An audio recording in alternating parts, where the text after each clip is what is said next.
welcome, and thank you guys so much for coming today. If you are here, you are a very, very close member of our family. Everyone that is here today knows what an amazing soul Matt was, and how much he will be missed. I'm going to read a little poem. We wanted to do this for him. Someone want to go grab the garden stone? I wanted to put that by it too. From the table? Yeah, go ahead. You know what Ross is in there? Did you ask him to? It's upside down, That's Eugene. fine. Just wanted to grab it and put it at the bottom after Eugene does this. A limb has fallen from the family tree. I hear a voice that whispers, "Grieve not for me." Remember the best times, the laughter, the songs, the good I lived while I was strong. Continue my heritage. I'm counting on you. Keep on smiling. The sun will shine through. My mind is at ease. My soul is at rest. Remembering all, how I was truly blessed. Continue traditions, no matter how small. Go on with your lives. Don't stare at the wall. I miss you all dearly, so keep your chin up until that fine day we're together again. I did bring these cards, so I'd love everybody to take one home. Maybe Avery can pass them around if you want. They'll give you something to do. On the back, I chose this because, one, with planting this tree, it says, "Heaven must be alive with music" at the top. And it says, "God looked around his garden and found an empty place.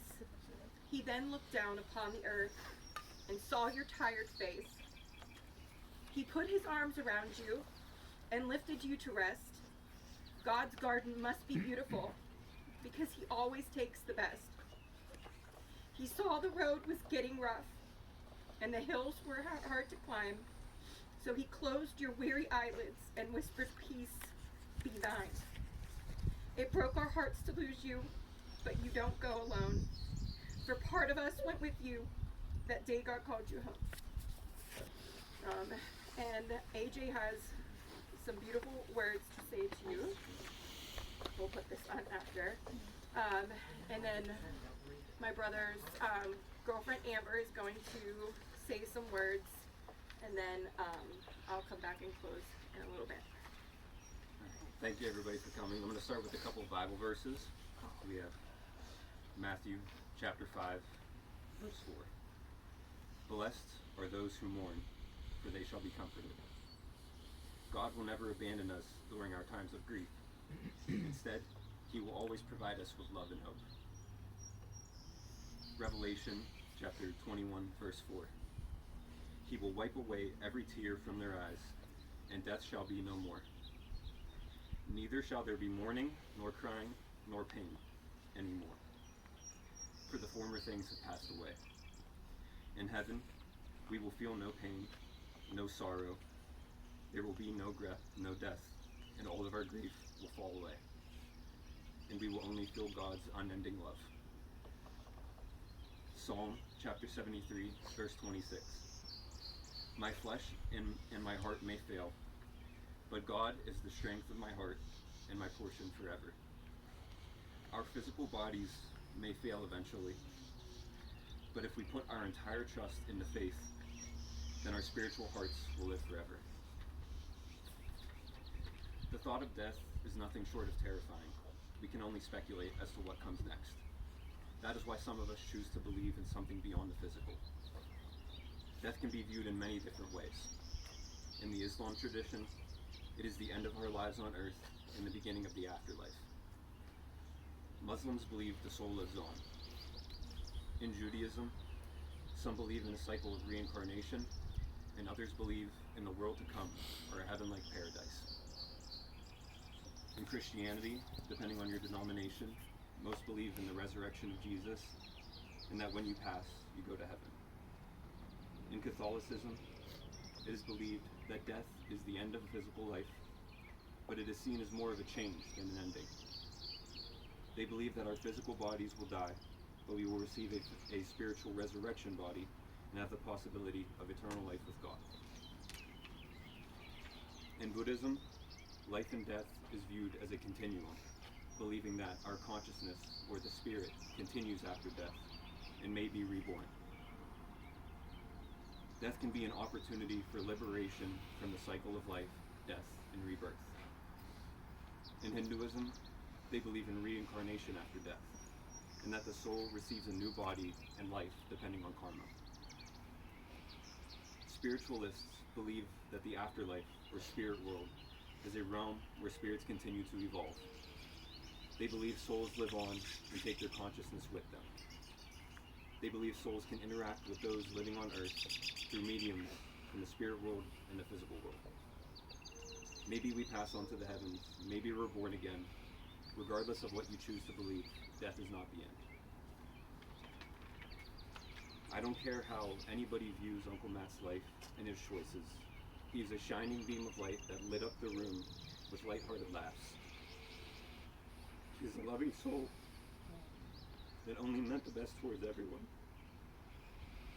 He's a talented musician that expressed every emotion through his captivating strumming and attention-grabbing vocals. In the past couple years after COVID, I'm thankful to have spent a lot of time with him hanging out. And we had a good few heart-to-heart conversations about life and things going on in our heads. Even if it was brief, I'm thankful I had the chance to share perspectives with him on the creative process behind songwriting and music production. I was always blown away at how easy it looked for him to come up with his own melodies and storytelling lyrics. I remember having him over a few times once I got my drum set up in the garage, and I laid down a drum beat and he would jump in on the guitar.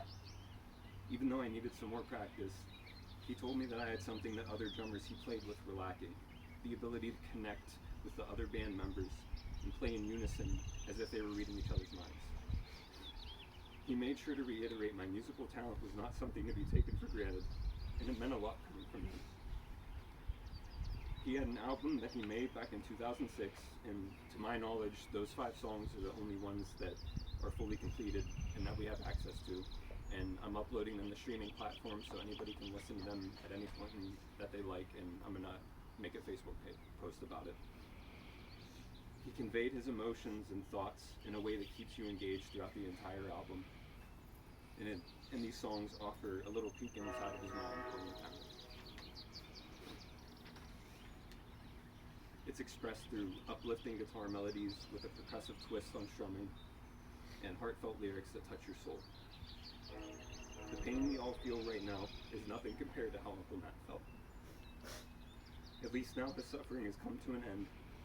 He is in a place where tears cannot be shed. He is comforted by an endless ocean of love and light. His entire being is no longer bound by worldly attachment. And maybe I shouldn't even be using he/him pronouns. I don't really think they care about your gender up there. It goes without saying that we all love and miss you, Uncle Matt. You keep strumming that guitar and singing your heart out. And we'll meet again someday for the encore.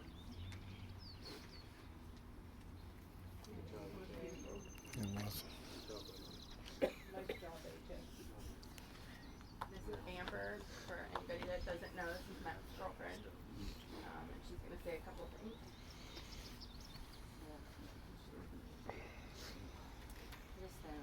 Matthew Richard Viola, God bless his soul. Matt welcomed myself, not only myself, my children, and family with open arms. Anytime anyone was in distress, Matt always knew how to put a smile on their face. He always wanted to solve the problem. He was there for me since day one. I always wanted to become a cosmetology educator, but I had so much doubt and lack of confidence like this could never happen. Matt believed in me. He made it happen.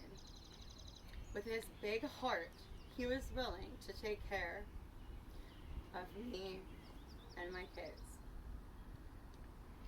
provide transportation while I worked and went to school. I will always, forever be grateful for Matthew. His heart was so kind and generous. Matthew did anything he could to help.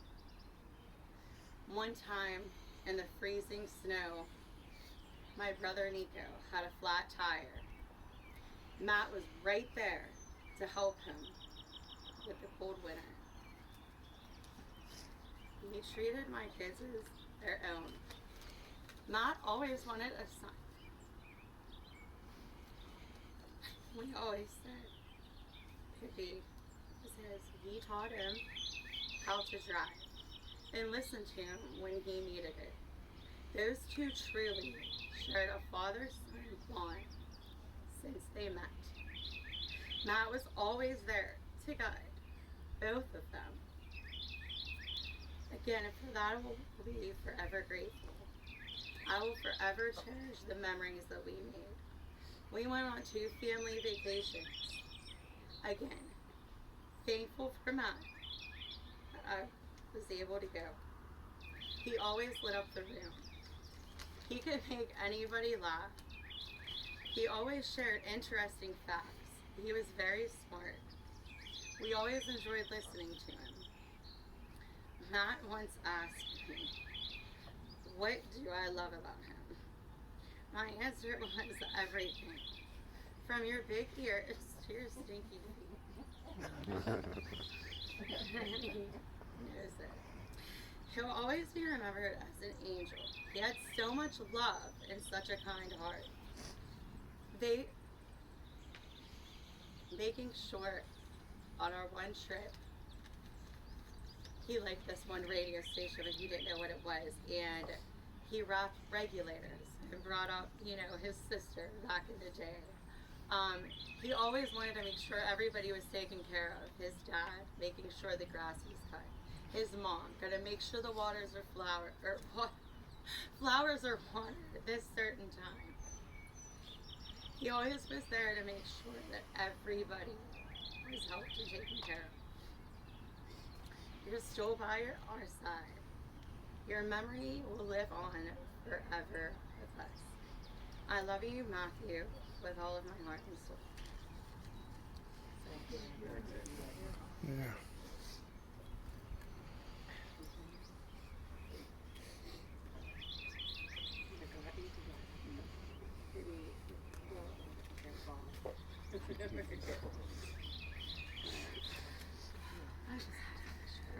A couple stories from Matt's childhood years. That's probably where I remember the most. And for anybody that has ever been to any of our family gatherings, you know how food is like a center point of most of our gatherings. Well, when Matt was probably, kindergarten or first grade, the Monday cake. What do I got on me? Laced up. What? Oh my God. Okay. Is it kindergarten or first grade? The Monday cake. First grade. Okay, first grade. Thanks. Third grade. Okay. Well, My baby. as with babies, the youngest of, if anybody has multiple children, I feel like there's just something about the baby of the family. They end up being extra close to the parent, and he was dreading going to school on Mondays, because who doesn't love the weekend? I mean, we all dread Mondays, and he would cry and give my mom a really, really hard time every Monday. So she decides to come up with the Monday cake, she calls it, and she bakes him a cake every Monday.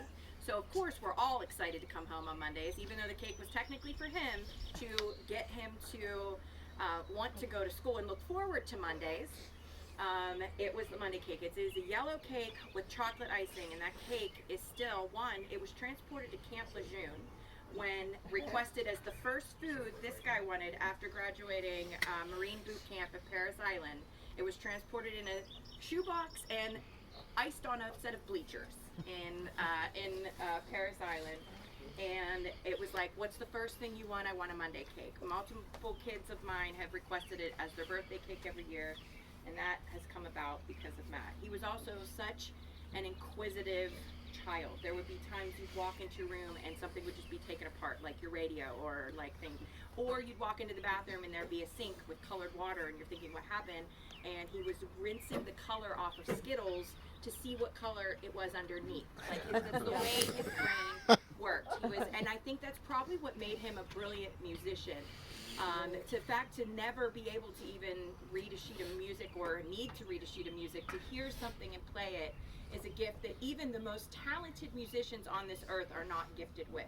It's a personally, I consider that a soul gift, something that all of us, every, whatever anybody believes, that's why we touched upon a lot, because AJ and I have gone down a path of learning about an energy healing practice called pranic healing and things like that. So it's one of those things where you're just, I love hearing about it all. I love hearing about everybody's beliefs, and that's why we kind of shared that type of background with you. But to close right now, there is something in our spiritual practice that we do that I would like everybody to do with us. And it's just, it will take 2 seconds. If everybody can just close their eyes. Just picture Matt surrounded by the most brilliant, beautiful golden light that you can picture. And then just with your heart, I just want you to take a moment and send him love, send him peace, and just send his spirit on his way so that suffering is completely over.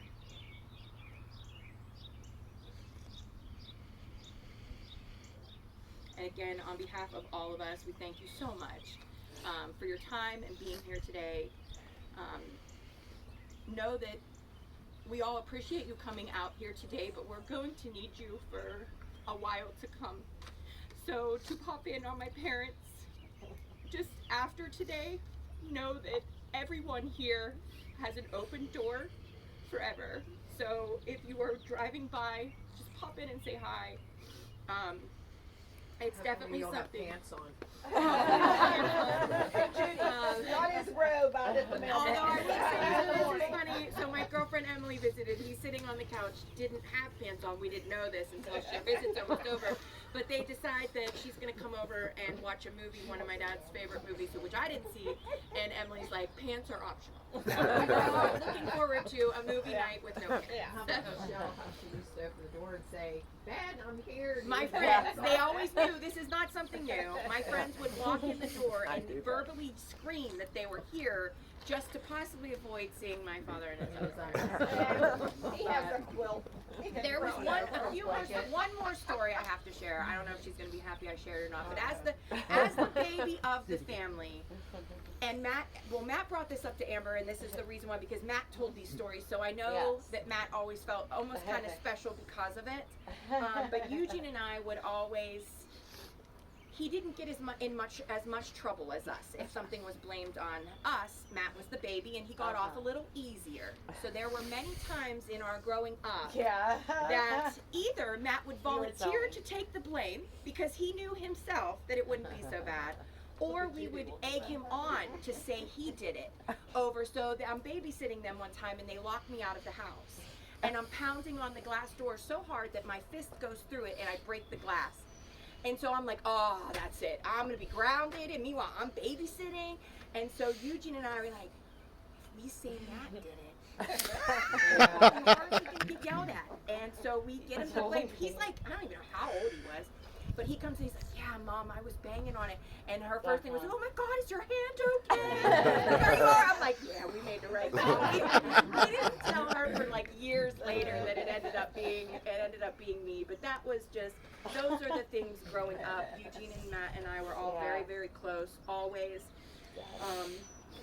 And even, in the past few weeks, you don't ever give up on family no matter the circumstances. And everyone here is an example of that, just because even though you don't see my parents every day and you guys are here, you're their heart, you are their family, and all of our family. So just thank you so much for honoring his beautiful life, no matter how short it was. So thank you. Wow. Nice job. Yeah. Nice. Very good. You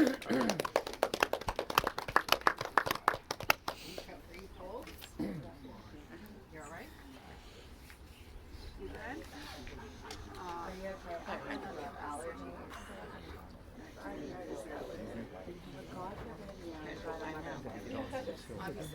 Oh, that's the first smile I got.